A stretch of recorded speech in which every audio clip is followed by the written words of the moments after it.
To fix the issue of update Kb5046617 not installing on Windows 11 version 24H2, follow these steps. First, open the Services window by typing Services in the search box and opening it as an administrator.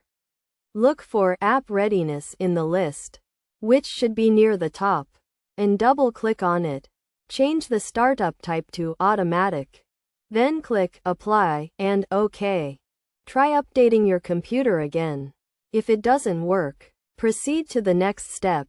The second step involves opening the Troubleshoot settings by typing Troubleshoot in the search box, then clicking on Other Troubleshooters.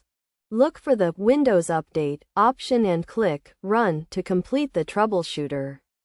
After it finishes, restart your computer and check if the update works.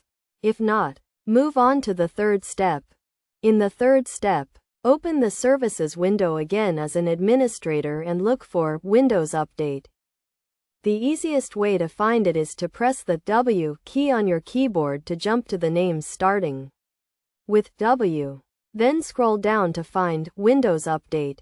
Double-click on it, set the startup type to Automatic, and click Start. Then, click Apply or OK.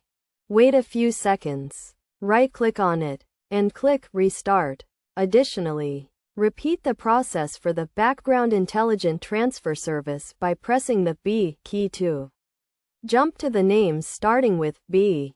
Double-clicking on it, setting it to Automatic, clicking Start, waiting a few seconds, and then right-clicking and restarting it.